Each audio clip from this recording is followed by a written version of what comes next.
ಆ ನೆರಳಿನ ವರ್ಣನ ಮಾಡ್ತಾರೆ. ಬಹುತೇಕ ಇಲ್ಲಿದ್ದ ಹೆಣ್ಮಕ್ಳಿಗೆಲ್ಲ ಬಹಳ ಚಲೋ ಅನ್ಸ್ಬೋದು. ಹೇಳಿದ್ ನಾನು, ನನ್ನ ಮಗಳು ನಿನಗೆ ಹೆಂಡತಿಯಾಗಿ ನೆರಳಿನ ಹಾಗೆ ಇರ್ತಾಳೆ ಅಂತ.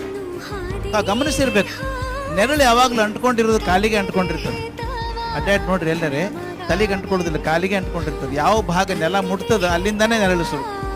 ಇಟ್ಟು ಚಂದ ಹೇಳ್ತಾನವ, ನೀನು ಬೆಳೀತಿರ್ಬೇಕಾದ್ರೆ ಮೇಲ್ಮೇಲೆ ಹೋಗ್ತಿರ್ಬೇಕಾದ್ರೆ, ಜೀವನದ ಸಾಧನೆ ಮಾಡಿ ಮೇಲೆ ಹೋಗ್ತಿರ್ಬೇಕಾದ್ರೆ ನೀನು ಸೂರ್ಯನ ಮುಖ ಮಾಡಿ ನಿಂತಾಗ ನೆರಳು ಹಿಂದಿರ್ತದೆ. ಅವಾಗ ಅಂದ್ರೆ ನೀನು ಎತ್ತರಕ್ಕೆ ಹೋಗುವಾಗ, ಸಾಧನೆ ಏರುವಾಗ ನನ್ನ ಮಗಳು ಹಿಂದೆ ನೆರಳಾಗಿ ನಿಂತು ನಿನ್ನ ಜೊತೆಗೆ ಇರ್ತಾಳೆ. ಮಧ್ಯಾಹ್ನ ಬಿಸಿಲು 12 ಗಂಟೆಗಿದ್ದಾಗ ನೆರಳು ಕಾಲೊಳಗೆ ಇರ್ತದೆ. ನಿನ್ನ ಕಷ್ಟದ ಕಾಲದೊಳಗೆ ನನ್ನ ಮಗಳು ನಿನ್ನ ಜೊತೆ ಹೆಜ್ಜೆ ಹಾಕ್ಕೊಂಡು ಬರ್ತಾಳೆ, ಕಾಲೊಳಗೆ ಕಾಲಿಟ್ಕೊಂಡು ಬರ್ತಾಳೆ. ನಿನಗೆ ವಯಸ್ಸಾದಾಗ, ಸುಸ್ತಾದಾಗ, ಆರೋಗ್ಯ ಕೆಡ್ಲಿಕ್ಕೆ ಬಂದಾಗ ಕಲ್ಪನೆ ಮಾಡ್ಕೋರಿ, ಸೂರ್ಯ ಹಿಂದಿದ್ದಾನೀಗ. ನಿನಗೆ ವಯಸ್ಸಾದಾಗ, ಶಕ್ತಿ ಕುಂದಿದಾಗ ನನ್ನ ಮಗಳು ತಾಯಿ ಹಾಗೆ ಮುಂದೆ ನಿಂತು ನಡೆಸ್ಕೊಂಡು ಹೋಗ್ತಾಳೆ ನಿನ್ನ ಅಂತ. ಇದು ನೆರಳು ಅನ್ನುವಂಥದ್ದು.